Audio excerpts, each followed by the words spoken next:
नमस्कार, मैं हूँ रेणुका काले। मेरी हिंदी कक्षा हिंदी पथ में आपका स्वागत है। पिछले कुछ दिनों से हम मुहावरों की कक्षाएं कर रहे हैं और मुहावरों की कक्षाएं अब समाप्त हो चुकी हैं। अगला क्रम है लोकोक्ति का। लोकोक्ति ये जो है कक्षा, इसे पूरी एक ही क्लास में हम समेट रहे हैं। 36 करीब लोकोक्ति इसमें हम आज पढ़ने जा रहे हैं। तो लोकोक्ति क्या होती है पहले ये जान लेते हैं। देखिए, लोक धन उक्ति बराबर लोकोक्ति, ये दो शब्दों से मिलकर बना है, लोक से और उक्ति से। लोक यानी मतलब होता है लोग और उक्ति का मतलब होता है कथन, कही गई बात। तो लोगों के द्वारा कही गई जो बात होती है ना, उसे कहते हैं लोकोक्ति या जनकथन। ठीक है, मानव जीवन के अनुभवों के सार को लोकोक्ति कहते हैं या कहावत कहते हैं। देखिए, लोकोक्ति कैसे बन जाती है। बहुत लंबे समय तक मानवों के द्वारा खुद के अनुभव के आधार पर कुछ कथन, कोई सेंटेंस, कोई वाक्य कहा जाता है। बार बार कहा जाता है। लोग सुनते हैं, वो भी कहते हैं, और सुनते हैं, वो भी कहते हैं। तो लोगों के द्वारा कही गई ये बात बहुत लंबे समय में जाकर एक लोकोक्ति बन जाती है, एक कहावत बन जाती है। तो आइए देख लेते हैं लोकोक्ति कौन कौन सी हैं और उनका वाक्यों में प्रयोग हम कैसे करेंगे। तो देखिएगा, अंधा क्या चाहे दो आंखें। ठीक है, अंधा क्या चाहे दो आंखें, इसका मतलब होता है मनचाहा हो जाना। ठीक है, रामू बहुत दिनों से कोशिश कर रहा था कि उसका दिल्ली में स्थानांतरण हो जाए, और जब ऐसा हो गया तो उसके लिए तो ये वही बात हो गई ना, अंधा क्या चाहे दो आंखें।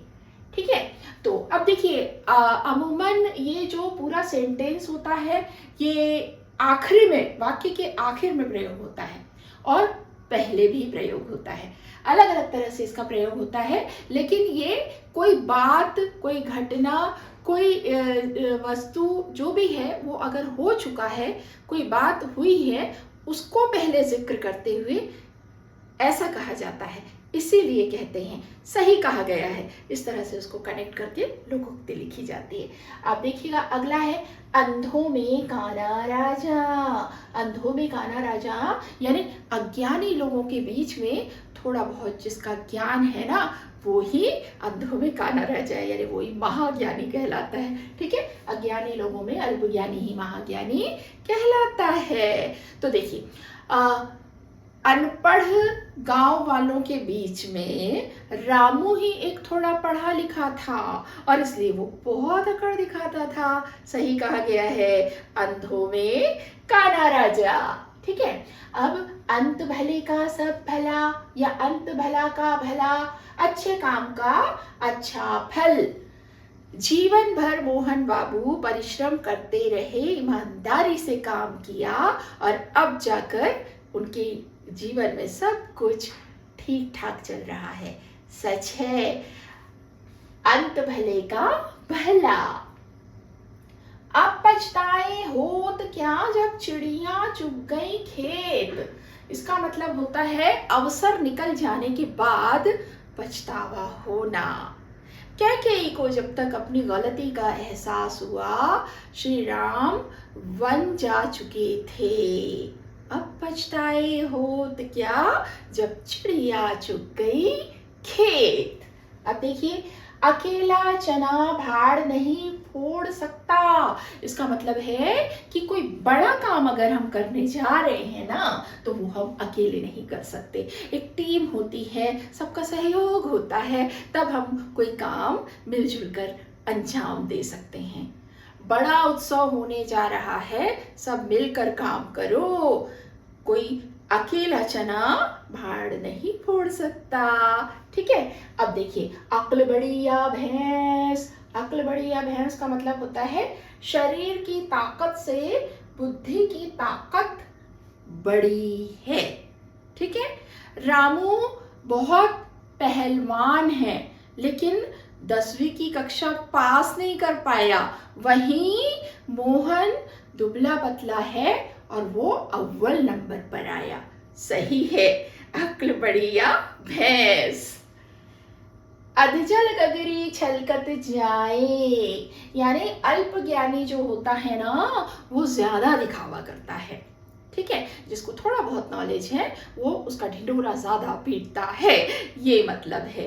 ठीक है, गोपी 12वीं फेल है लेकिन डींगे तो ऐसे मारता है कि महाज्ञानी हो। सही बात है, अधजल गगरी छलकत जाए, आगे कुआं पीछे खाई, चारों तरफ मुसीबत। ठीक है, मोहन ने कर्ज लेकर खेतों में फसल बोई थी, लेकिन आग लग जाने के कारण सब कुछ बर्बाद हो गया। ये तो वही हुआ, आगे कुआं पीछे खाई। ठीक है, आप भले तो जग भला। ठीक है, और अच्छे के साथ जो अच्छे लोग होते हैं उनको सब अच्छे लगते हैं। अगर आप सज्जन हैं तो आपको सभी वैसे ही अपनी ही तरह लगते हैं, क्योंकि सही है, आप भले तो जग भला। आम की आम गुठलियों के दाम, इसका मतलब है दोहरा लाभ होना, दोहरा लाभ होना। मैंने अपनी परीक्षा के बाद अपनी किताबें आधे दामों में बेच दी। ये तो वही बात हो गई ना, आम के आम गुठलियों के दाम। ये भी हो गया अपना आम के आम। अब आसमान से गिरा खजूर में अटका, मुसीबत पर मुसीबत। ठीक है, मैंने जैसे तैसे अपनी दुकान आरंभ की थी, सब कुछ ठीक चल ही रहा था कि चोरी हो गई। ये तो वही बात हो गई कि आसमान से गिरा और खजूर में अटका। एक तो करेला दूजे नीम चढ़ा, अवगुण बढ़ जाना या परेशानी और बढ़ना। इसका वाक्य में प्रयोग किस तरह से कर सकते हैं कि एक तो गोपी झूठ बोलता था, ऊपर से अब चोरी भी करने लगा। ये तो वही बात हो गई, एक तो करेला ऊपर से नीम चढ़ा। तो ये 12 लोकोक्तियां हमने देख ली। आइए आगे चलते हैं। अगली लोकोक्ति है ऊंची दुकान फीका पकवान। इसका मतलब है दिखावा ज्यादा और वास्तविकता कम। मैंने उस दर्जी के बारे में बहुत सुना था और मैंने उसे कपड़े सिलने दिए, लेकिन ये क्या, उसने तो बिगाड़ दिया कपड़ा। इसका मतलब ऊंची दुकान फीके पकवान। काला अक्षर भैंस बराबर, यानी अनपढ़ होना या जानकारी बिल्कुल भी उस बारे में ना होना। दादी कभी स्कूल गई ही नहीं है, उनके लिए तो काला अक्षर भैंस बराबर है। कहाँ राजा भोज, कहाँ गंगू तेली, यानी बेमेल तुलना करना, जिनकी तुलना ही नहीं की जा सकती, बिल्कुल विपरीत लोग हैं, उनकी तुलना करना। अरे तुम्हारा मित्र रमेश तो बहुत होशियार और समझदार है, तुम कहाँ उस मूर्ख रामू से उसकी तुलना कर रहे हो। ये तो वही बात हो गई ना, कहाँ राजा भोज, कहाँ गंगू तेली। अब है खरबूजे को देखकर खरबूजा रंग बदलता है। इसका मतलब ये होता है कि संगत का असर होता ही है। जब से मेरा छोटा भाई कॉलेज गया है ना, उसकी तो रंगत ही बदल गई है। भाई सही कहा है किसी ने, खरबूजे को देखकर खरबूजा रंग बदलता है। चोर की दाढ़ी में तिनका, यानी अपराधी व्यक्ति जो होता है ना, हमेशा सशंकित रहता है, सशंकित रहता है, शंका में रहता है ना। तो राम जी को वनवास भेजे जाने पर जब क्रोधित होकर लक्ष्मण आए तो मंथरा वहां से खिसक ली। सही कहा है, चोर की दाढ़ी में तिनका। ठीक है, खोदा पहाड़ निकली चूहिया। इसका मतलब है प्रयत्न ज्यादा लाभ कम। ठीक है, बड़े ही उत्साह के साथ लाखों रुपए लगाकर उसने व्यापार शुरू किया, लेकिन ये क्या, मुनाफा तो कुछ 1000 रुपयों का ही हुआ। ये तो वही बात हो गई ना, खोदा पहाड़ निकली चूहिया। कंगाली में आटा गीला, ठीक है, कंगाली में आटा गीला। पाई पाई जोड़कर राकेश ने पैसे जमा किए थे कि वो स्कूटर खरीद लेगा, लेकिन रात में चोरी हो गई। ये तो वही बात हो गई, कंगाली में आटा गीला। उल्टा चोर कोतवाल को डांटे। इसका मतलब ये है कि अपराधी निर्दोष को दोष दे रहा है। जिसने खुद गलती की है वो उल्टा दूसरे पर अपना दोष मढ़ रहा है। ठीक है, तुमने खुद चोरी की है और उसका दोष मेरे ऊपर मढ़ रहे हो। ये तो वही बात हो गई कि उल्टा चोर कोतवाल को डांटे। कोयले की दलाली में हाथ काले, इसका मतलब दुष्टों की संगति में कलंक लगना। ठीक है, राम बहुत अच्छा लड़का है, लेकिन उसके जुआरी दोस्त रमेश की संगति के कारण सब राम को भी वैसा ही समझते हैं। ये ठीक ही है, कोयले की दलाली में हाथ काले होते हैं, या कोयले की दलाली में मुंह काला भी बोलते हैं लोग, तो ये कहावत है। ठीक है, धोबी का कुत्ता ना घर का ना घाट का, यानी कहीं का ना रहना। जी, एक अच्छी नौकरी की आस में राजू ने अपनी वर्तमान नौकरी छोड़ दी, लेकिन वो दूसरी नौकरी भी उसे ना मिली। तो उसका हाल इन दिनों क्या हो गया है, धोबी का कुत्ता ना घर का ना घाट का। डूबते को तिनके का सहारा, यानी मुसीबत में छोटी मदद भी बहुत होती है। बूढ़े गोपी को इलाज के लिए बहुत सारे रुपयों की ज़रूरत थी, और जब उसके मालिक ने उसे कुछ रुपए दिए तो वो उसके लिए डूबते को तिनके का सहारा की तरह है। ठीक है, इसे सही कहा है कि डूबते को तिनके का सहारा। मुंह में राम बगल में छुरी, यानी सामने मित्रता भीतर कपट रखना। तुम तो सुमित को अपना अच्छा दोस्त समझते हो, लेकिन पता है वो पीठ पीछे तुम्हारी बुराई करता है, बच के रहो उससे। वो मुंह में राम बगल में छुरी है। ठीक है, अब घर का भेदी लंका ढाए, आपसी फूट से घर तबाह हो जाता है ना। विभीषण को रावण ने घर से अपमानित करके निकाला, और विभीषण ने राम जी को जाकर घर का और उसकी मृत्यु का भेद बता दिया। तो यहाँ से कहावत बनी है, घर का भेदी लंका ढाए, यानी परिवार में सदस्यों को मिलजुल कर रहना चाहिए, वरना इसकी वजह से कोई रुष्ट पर पारिवारिक सदस्य आपकी तबाही का भी कारण बन सकता है। वो सुना है ना, घर का भेदी लंका ढाए। अब है, जाको राखे साइया मार सके ना कोई। ईश्वर जिसका रखवाला होता है ना, उसका कोई भी कुछ नहीं बिगाड़ सकता। छोटा बच्चा 3 मंजिला इमारत से नीचे गिर पड़ा, लेकिन उसे एक खरोच तक नहीं आई। सच कहा है, जाको राखे साइया मार सके ना कोई। आगे देख लेते हैं। हमारी अगली लोकोक्ति है, जिसकी लाठी उसकी भैंस। इसका मतलब होता है बलवान की जीत होती है।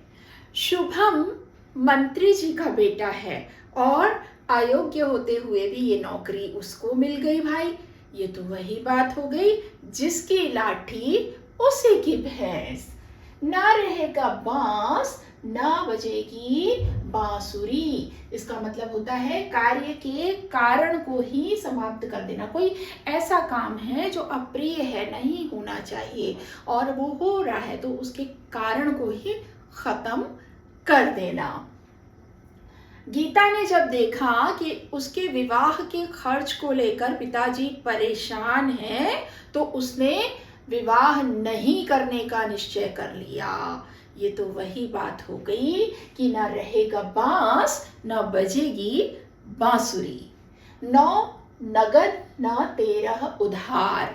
इसका मतलब ये होता है कि अधिक मूल्य में उधार बेचने से तो अच्छा है कि हम कम मूल्य में नगद में बेचें। व्यापारी ये जानते हैं कि उधार देने पर कई तरह की परेशानियां होती हैं, इसलिए वो भले ही मुनाफा कम मिले लेकिन नगद में ही बेचना पसंद करते हैं। इसीलिए कहा गया है 9 नगद न 13 उधार। हींग लगे ना फिटकरी रंग भी चोखा आए। यानी बिना कुछ किए कराए हमको फायदा हो गया। ठीक है, तो हम वहां ये कहते हैं ये वाली कहावत।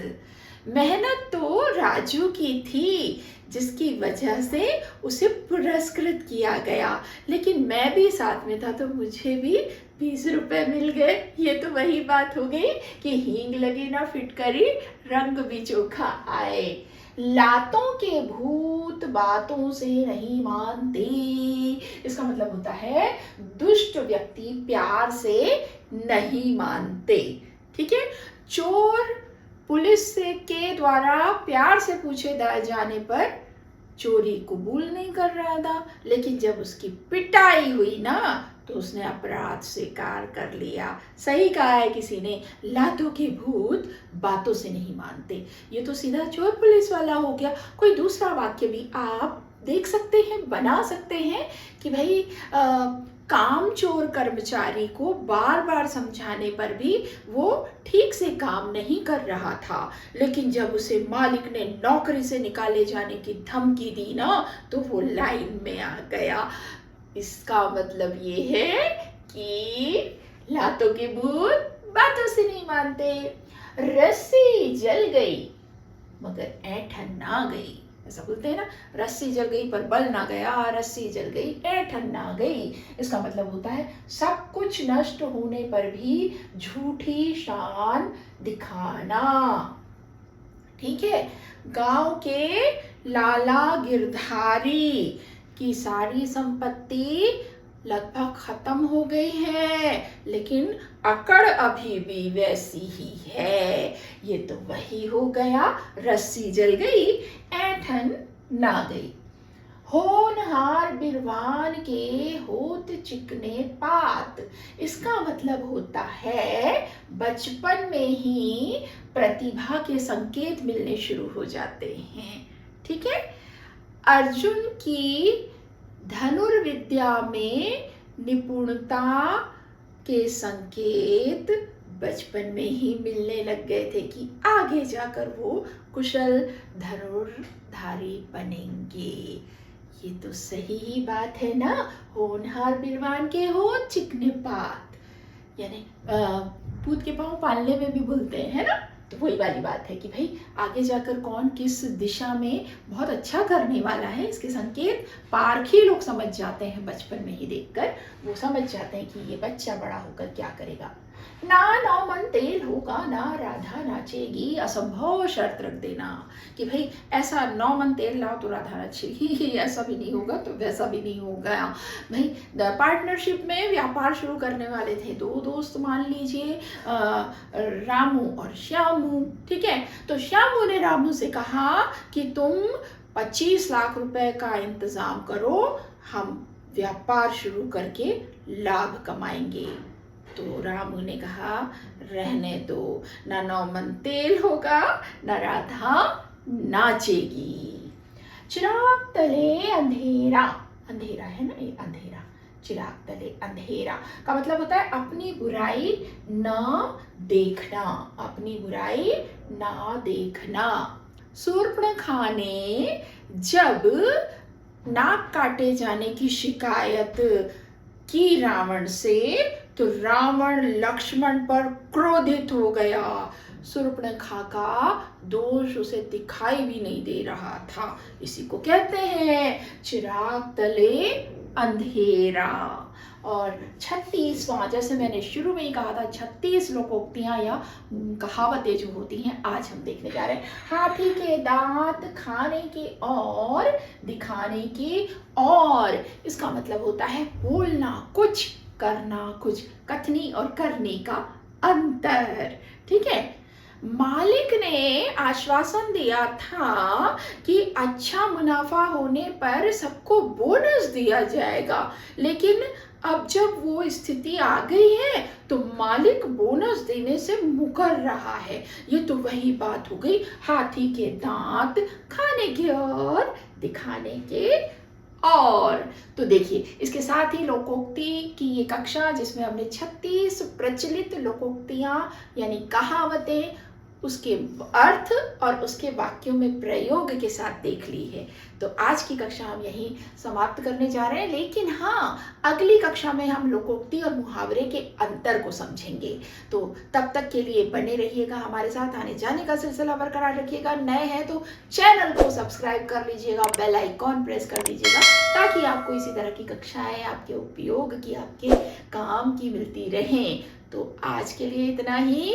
हिंदी पद से अपनी काले मैम को अनुमति दीजिए। उसके पहले जो हमेशा कहती हूँ, स्वस्थ रहिए, मस्त रहिए और दीजिए अनुमति अपनी काले मैम को। नमस्कार।